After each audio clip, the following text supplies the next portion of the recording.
para pemirsa dan sahabat beriman dimanapun berada. Semoga kita selalu dalam lindungan Allah Subhanahu wa Ta'ala. Amin ya Rabbal Alamin. Di video kali ini seperti biasa kita akan ngaji lagi bersama guru kita semua, Pak Ustadz Danu. Assalamualaikum Pak Ustadz. Assalamualaikum warahmatullahi wabarakatuh. Amin. Dan saya juga ditemani oleh saudara saya nih, Bang J. Assalamualaikum. Waalaikumsalam warahmatullahi. Alhamdulillah kita ketemu lagi nih. Alhamdulillah.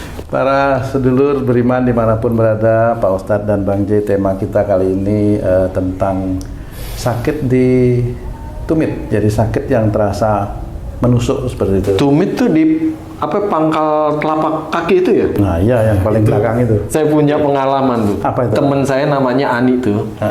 Dia itu sakit udah lama lah sakit. Akhirnya nggak tahan, dia ke dokter. Sakit di daerah tumit itu? Iya, tumitnya terasa tusuk kayak ada paku-paku gitu. Iya. Dia ke dokter karena udah lama nggak tahan sakit, ke dokter.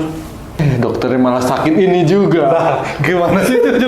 Kalau dokter sakit berobat kemana itu ya? Jawabannya. Terus gimana itu? Lanjut dulu Pak. Oke. Jadi jika seseorang yang sakit di tumit itu bahasa terasa tertusuk, ya barangkali juga seperti temannya Bang J ya. Itu disebabkan karena apa ya Pak Ustadz? Ya. Bismillahirrahmanirrahim. Assalamualaikum warahmatullahi wabarakatuh. Waalaikumsalam warahmatullahi wabarakatuh. Amin ya rabbal alamin. Jadi sebenarnya tumit sakit ini ada beberapa keadaan ya. Sakit ya, semuanya namanya sakit di tumit, tapi ada beberapa keadaan penyebabnya. Yang nomor satu adalah sakit yang beneran sakit. Semua sakit, tapi ini yang nomor satu sakit beneran ya. Jadi emang ada sakit bohongan? enggak, maksudnya pagi ya sakit, siang ya sakit, sampai ya sakit, malam hari sakit gitu. Sakit terus-terusan. Mengganggu aktivitas ya, kira gitu Pak. Ya. Itu insya Allah biasanya tumit itu kan sebenarnya kalau jalan itu kan kayak untuk menjadikan sesuatu kalau kita injak itu yakin gitu loh. Kita injak itu yakin, apa namanya, kalau yang di bagian kaki bagian depan itu kalau kita nginjak itu kan kurang yakin aja. Jinjit itu ya, kayak orang jinjit. Kurang mantap lah. Mantap ya. Jadi kalau tumit itu yakin. Nah, insya Allah itu analogi saya itu dulu adalah seorang itu yang tumitnya sakit setiap saatnya, insya Allah dia punya karakter kalau marah itu jengkelnya nggak ketulungan, maksudnya masih aja kalau orang itu kayak dendam kepada seseorang. Tapi ditahan tapi kan nggak keluar gitu kan? Nggak harus ditahan, tapi dia itu marahnya itu ada terus gitu loh. Jadi umumnya Haji itu lagi marah sama saya beneran gitu ya. Ketemu kan marah pasti ya.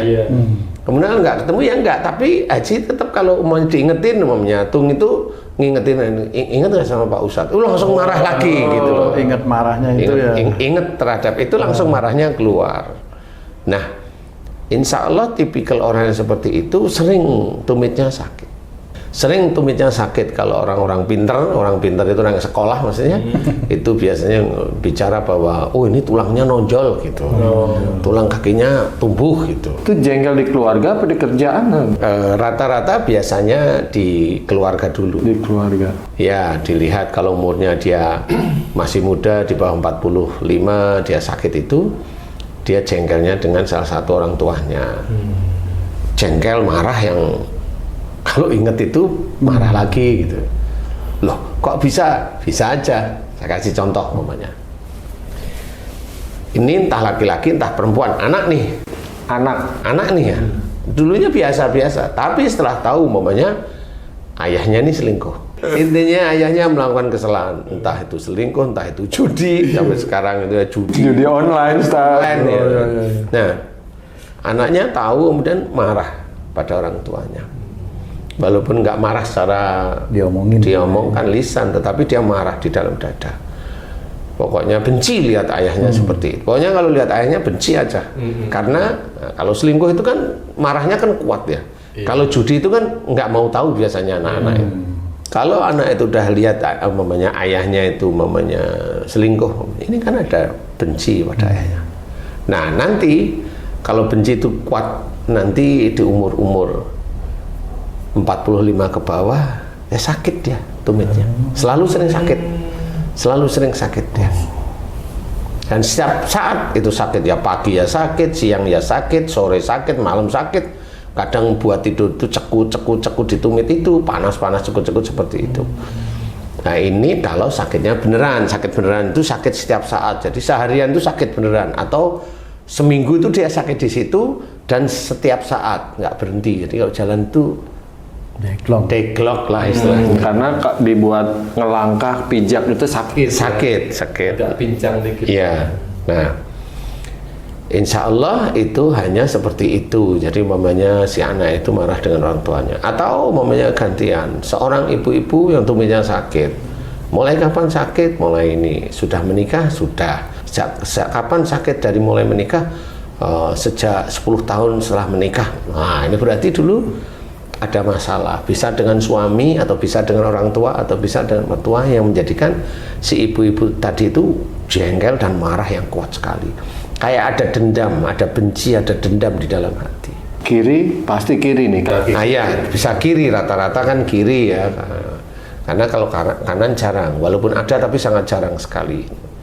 Nah di titik-titik itulah sebenarnya dia harus belajar bahwa marahnya harus dikurangi atau dihilangkan.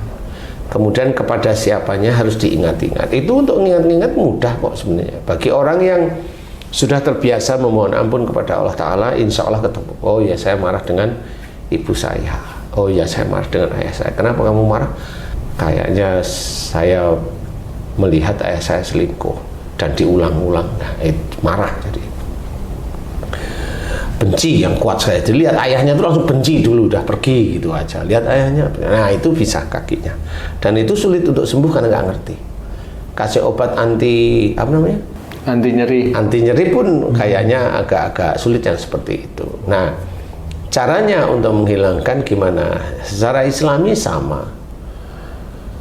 Watubu ilallahi jami'an ayyuhal mu'minun. Jadi ceritakan, bertobatlah kamu sekalian kepada Allah, orang-orang yang beriman. Jadi taubat ini diperlukan bagi kita, karena walaupun kita itu beriman kepada Allah Ta'ala, tidak luput dari kesalahan, dosa dan sebagainya yang kita lakukan. Jadi tahu langsung tobat kepada Allah Ta'ala, mohon ampun jika ada rasa benci kepada siapa, boleh pada ayah, boleh kepada ibu, boleh kepada istri, boleh kepada suami, rata-rata di situ. Dan itu ada kebencian. Nah insya Allah kalau sudah tobat kepada Allah, mohon ampun, kemudian minta maaf kepada yang bersangkutan, mamanya si anak dengan ayah, minta maaf lah. Walaupun ayahnya itu yang salah, minta maaf lah, nggak apa-apa. Nah ini kan berhubungan dia yang sakit. Jadi bukan persoalan ayahnya yang dosa, dia kena sakitnya, ya enggak. Masing-masing ada pertanggungjawabannya. Nah, masing-masing itu ada pertanggungjawaban sendiri. Jadi pada saat dia itu benar-benar serius memohon ampunannya, insya Allah itu akan dilepas oleh Allah Ta'ala, insya Allah. Dan istiqomah ya. Dan kemudian belajar untuk tidak marah dan benci yang jadi satu. Itu yang satu, itu penyakit. Kemudian ada juga sakit kalau dia bangun tidur itu sakit. Bangun tidur, ya langsung dirasakan sakit. Ya sakit, ya ditumit. Nanti sekitar beberapa menit atau setengah jam rasa sakit itu hilang. Nah kalau ini biasanya yang saya amati, sebenarnya orang ini termasuk orang yang suka memohon ampun dan fokus. Mohon ampun dan fokus, mohon ampun tentang amarah-amarahnya dengan siapa, umpamanya ibu-ibu nih. Dulu sering marah dengan suaminya, benci, jengkel dan sebagainya, dia coba hilangkan. Mohon ampun kepada Allah Ta'ala, marah kepada suaminya, dia mohonkan ampunan. Kemudian dia minta maaf kepada suaminya setiap saat, setiap harinya. Nah, ini biasanya berhubungan dengan tumitnya nanti sakit biasanya. Walaupun awalnya dia nggak sakit, tapi pada saat dia minta maaf sama suaminya, istiqomah, continue. Kemudian dia benar-benar mohon ampun kepada Allah Ta'ala jika sering marah sama suaminya, sering benci, sering ini. Insya Allah ditumit sakit. Dan sakitnya biasanya bangun tidur. Bangun tidur buat nginjak lantai itu sakit sekali. Tapi nanti beberapa menit atau setengah jam, maksimum 1 jam lah rata-rata ya, itu dia udah nyaman. Nah berarti insya Allah itu adalah sakit dari ampunan Allah. Jadi nggak apa-apa. Sebenarnya mohon ampun lagi kemudian memuji Allah boleh. Kuncinya memuji Allah boleh. Jadi mohon ampunnya kan tiap kali dia sholat mohon ampun. setiap hari dia minta maaf sama suaminya, umpamanya ya. Kemudian sehari-hari kalau dia nyantai memuji Allah aja atau bertasbih subhanallah seperti itu. Itu nanti menjadikan insya Allah dilancarkan jadi nggak terlalu sakit. Insya Allah seperti itu. Itu yang kedua seperti itu. Ya, Ustaz, Ustaz jelasin secara global tentang bagaimana orang yang marah ke pasangannya tuh, sehingga mendendam sehingga ininya sakit, tumitnya sakit. Nah, kan kalau dirinci lagi ada kasus seperti ini, Ustaz. Seorang istri ingin mendidik anaknya cepat berhasil, misalnya dalam hal agama gitu kan. Harus begini, harus keras deh gitu kan. Ya namanya mungkin ada rasa sayangnya gitu, pengen cepat anaknya ini Memaksa gitu. memaksa. Sementara si suami ini nyantai, Ustaz. Jangan dipaksa, biar aja nanti juga bisa gitu kan. Nah, akhirnya si istri kesel sama si suaminya. Apakah itu juga bisa mendatangkan penyakit Bisa. itu? Kalau di titik itu biasanya nanti yang sakit jempol kanan. Insya Allah ya. Sama jempol kaki atau di belakang jempol kaki. Atas bawah. Kaki kanan kalau memaksanya di titik agama ya. Itu nanti jempol di daerah jempol kaki, di daerah jempol aja. Sekeliling jempol ya. Di daerah sekeliling jempol itu. Nah, itu biasanya nanti kalau udah gitu asam urat namanya. Tapi ya belum tentu pada saat dia itu sudah minum asam uratnya sudah mulai normal, sakitnya masih. Nah, seperti itu. Jadi insya Allah tidak boleh ada paksaan di dalam memberikan ilmu, walaupun itu agama Islam kita. La ikraha fiddin, tidak ada paksaan istilah. Jadi kita harus pahami, tetap harus disesuaikan dengan kecerdasan anak kita. Kalau memang anak kita itu kurang cerdas dalam mengikuti agama, ya nggak usah marah, kan gitu. Padahal saya sebagai orang tuanya kan agamanya kuat, umpama mereka, bukan saya ya ini ya. Mereka agama ini saya kuat, suami saya juga kuat. Kenapa anak saya nggak kuat? Satu biasanya, dulu kamu sombong dengan agamamu yang kamu pelajari. Sombong istilahnya. Akhirnya punya anak, dibikinlah anaknya agak sulit menerima agama ya, pelajaran agama itu insya Allah anaknya dulu orang tuanya salah satunya sombong. Mungkin maksudnya adalah sesuatu kepinteran ataupun itu dari Allah, bukan dari dia gitu ya. Ya, harusnya seperti itu. Jadi kalau maunya kita belajar agama, kemudian diizinkan oleh Allah Ta'ala, ngerti, mampu, bisa, alhamdulillah bisa mengaplikasikan, yaitu Allah aja. Nah, tapi kan orang-orang yang lain itu kan banyak yang dia tahu, ngerti, oh itu saya. Sehingga dia sombong ke sana, sombong ke sini, bangga dengan dirinya. Nah itu nanti kalau punya anak salah satunya nggak bisa masuk di agama, agak sulit nih. Loh, ini kok nggak kayak ibu sama ayahnya kan gitu. Nah, nggak taunya ibu atau ayahnya sombong dulunya. Jadi tidak paham bahwa yang mengizinkan seseorang itu paham tentang agama, tauhid, ajaran Islam itu sebenarnya Allah, sebenarnya bukan kita. Jadi nggak perlu disombongkan seperti itu.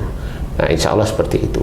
Kalaupun umpamanya bapaknya bagus, kemudian ibunya bagus, kemudian dua-duanya sombong, anaknya pandai agama semua, oh itu malah istijrat, dibiarkan sama Allah Ta'ala. Sehingga kebanggaan itu sampai ke anak-anaknya juga.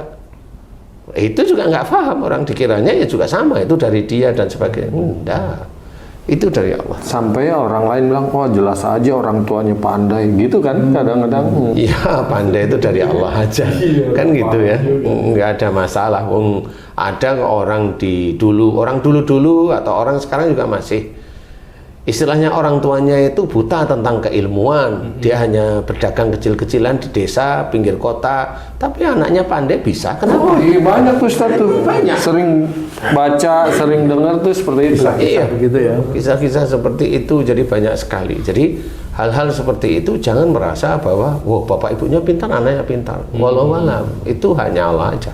Bisa aja memang anaknya pintar, bapak ibunya pintar, anaknya pintar semua. Oh itu istijrat bisa. Dan biasanya orang tuanya nggak paham kalau itu istijrat, kepandaian itu. Sehingga bangga itu sama. Semuanya itu sama, bangga semuanya. Memupuk kebanggaan malah ya. Ya. Nah, di situ tidak boleh. Makanya sakit di tumit itu karena marah, kemudian ada rasa benci yang muncul terus-menerusan atau dendam yang itu mulai muncul, dan itu tidak boleh. Dalam Islam tidak boleh. Nah, itu salah satunya sama. Itu juga masuk ke ranah penyakit ain.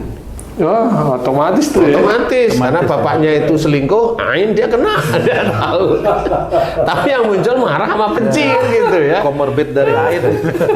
Penyakit yang muncul. Yang menyebabkan ain bapaknya.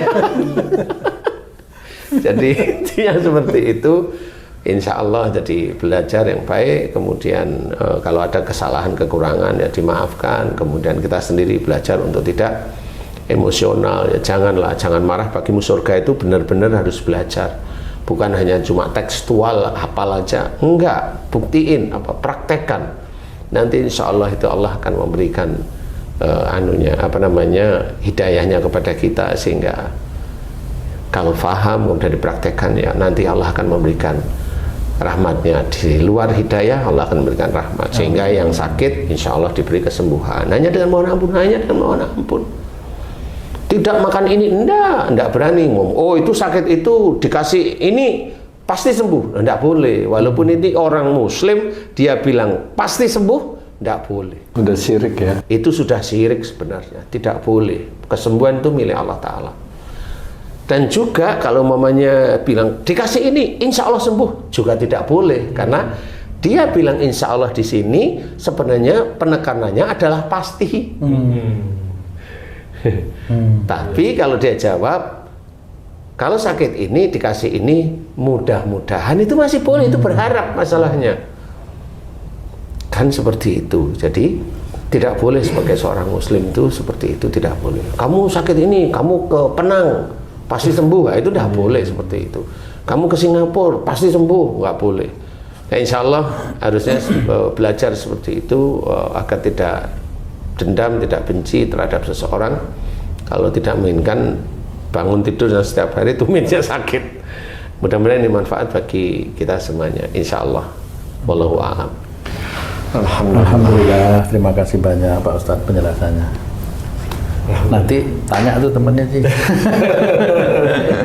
Para pemirsa dan sahabat beriman dimanapun berada, demikian tadi penjelasan dari guru kita Pak Ustadz Danu. Mudah-mudahan tayangan kami kali ini bisa bermanfaat buat kita semua untuk meningkatkan keimanan dan ketakwaan kita kepada Allah Subhanahu wa Ta'ala. Amin ya Rabbal Alamin. Saya Tung pamit diri, sampai jumpa di video kami yang lain. Wassalamualaikum warahmatullahi wabarakatuh. Waalaikumsalam warahmatullahi wabarakatuh.